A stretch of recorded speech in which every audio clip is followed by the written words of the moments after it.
We have our first ever Borough Battle. Battle of the Boroughs, however you want to say it. Don't care. Think it sounds awesome either way. Great game. Beginning to end, great game. These two teams treated this game like it meant more than just a single regular season game.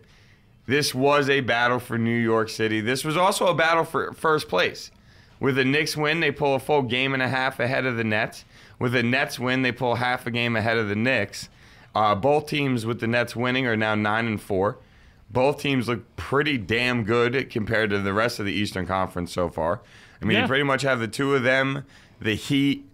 I mean, my Bulls last night blew a 27-point lead and lost by 1. Mm-hmm. They are not the same team that they were just a year ago.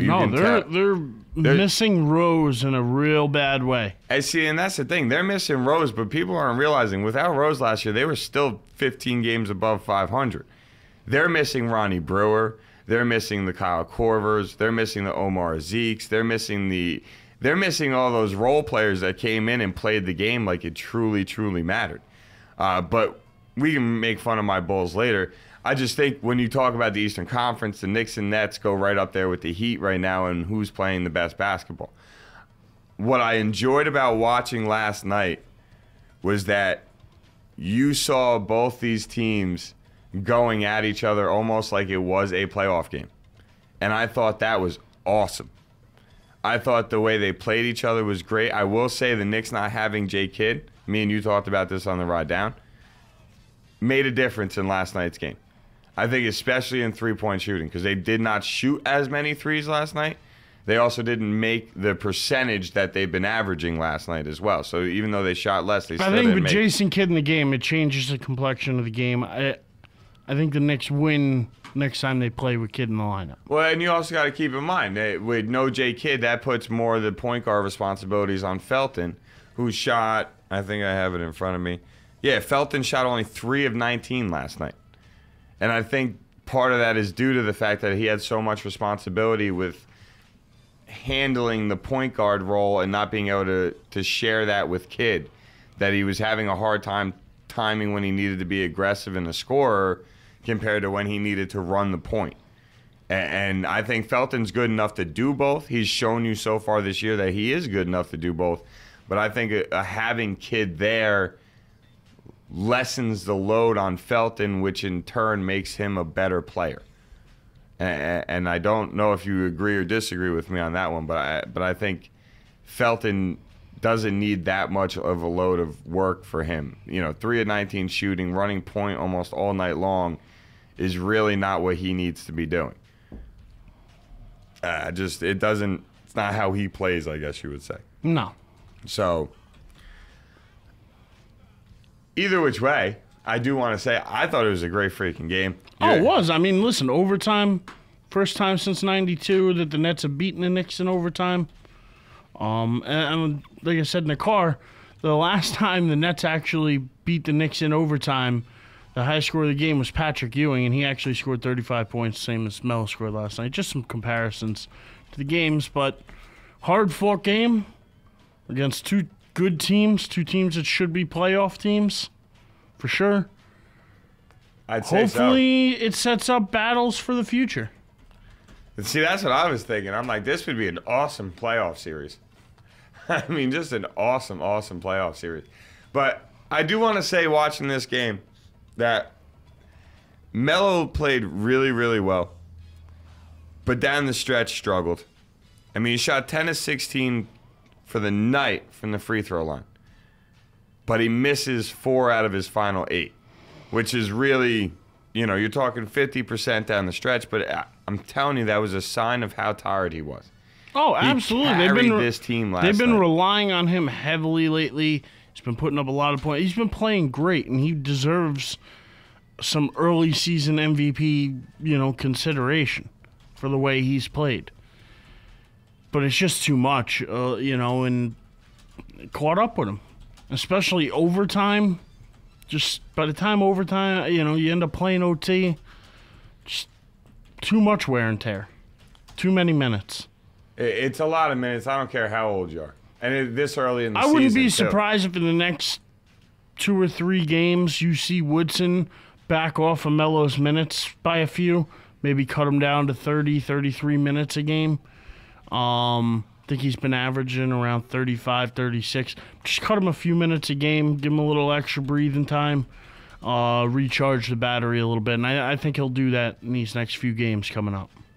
You know, it's funny because I actually agree, and that's the one thing you got to realize. It's early in the season. These guys, you know, yes, they had a training camp. Yes, they've been playing basketball. You know, they do play basketball all year round. But there's a difference, just like in football, just like in any sport.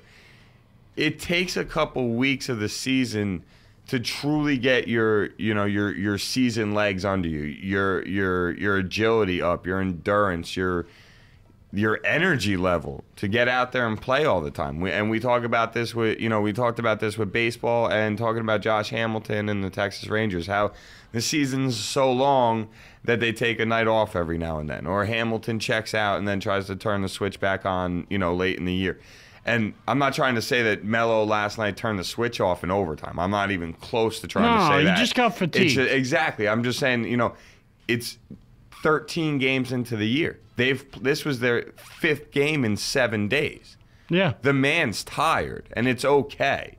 Like I said to you, Erich, on the ride down here, if you're a Knicks fan and last night pissed you off, you can't even worry about it. They play 3 more times in the next 3.5 weeks. Yeah, see, last night didn't piss me off as a Knicks fan.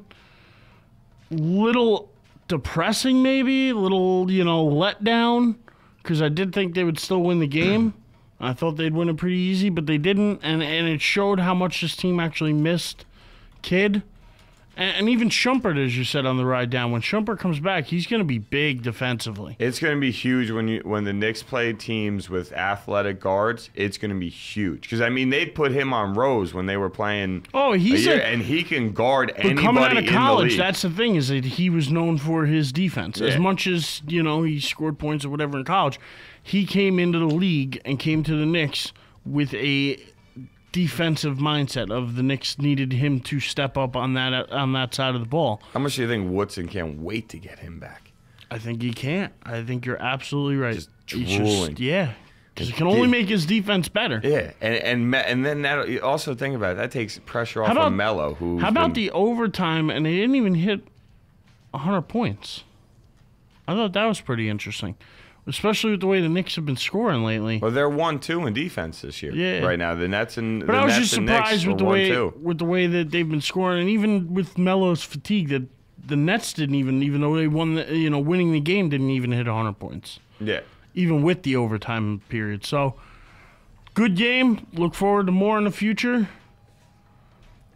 Now, I just want to point out a couple little things. Go for it. The one thing that bothered me about the Knicks as a whole in last night's game was the fact, you're up 84-81 with 1:38 left in the fourth, and then was outscored 15-5 between the remaining minute and a half and overtime. And that actually really surprised me. I didn't see that coming with the Knicks, but they weren't really hitting their shots towards the end. They weren't making their free throws towards the end. And it was funny to see, how many games do you get where you get 2 big men that play each other? And Tyson Chandler and Brook Lopez were going at each other last night, and it was awesome to watch a big man battle. It was just awesome. I loved it. Well, he went, Chandler, he went 12 of 13 from the field last night. And set his career high in scoring. Yeah, 28 points, 10 boards, which I actually thought Melo, he actually out-rebounded Tyson Chandler last night. 13 boards from Melo last night. There you go. See, I didn't even know he had... Hitting the glass hard. And listen, Chandler still had 10. Chandler played a great game. So, no complaints about what Chandler did. I'm really happy with what I've seen from the Knicks this year. I'm really, really excited for the rest of the season. I don't think I've been this excited for an NBA season in a long time. Can I ask you what you thought of the final possession, though? I like Melo taking the shot. When it was 84-84 and Knicks had the ball, it was, win or overtime. That's the only thing they had to worry about. Did you like the way they ran it? They literally stood there. Melo pops out, gets the ball, drives Wallace to the left, stops, pulls up, jumper goes short. Like, Melo's not a come around the screen and catch shoot kind of guy. He's not really that. He'd rather ISO you up because he's that good. He can. But I just, when I watched that play, I felt there was a better way to go about it. I don't know exactly what I'm thinking would have been the better way to go about it, but I think there could have been a better way to go about it. I don't know if it's get Melo more towards the top of the key instead of on a wing, but if that's where he wanted to be, then I guess that's where he needed to be. I don't know. I wasn't the biggest fan of the final possession, so I wanted to know what you thought of it. I have no problem with Melo getting the ball. He should take the final shot anytime the Knicks are in a tie game late.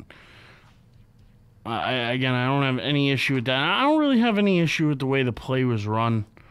Could it have been better? Could Melo have gotten a better shot off had they run something different? Yeah, but I don't have a problem with it. I don't. Okay. Just curious. I wasn't sure. I didn't know if maybe you felt that they could have went at it differently. I do want to point out one other thing about last night's game. First matchup of Brooklyn and New York pro franchises since the Dodgers played the New York Giants on September 8th, 1957.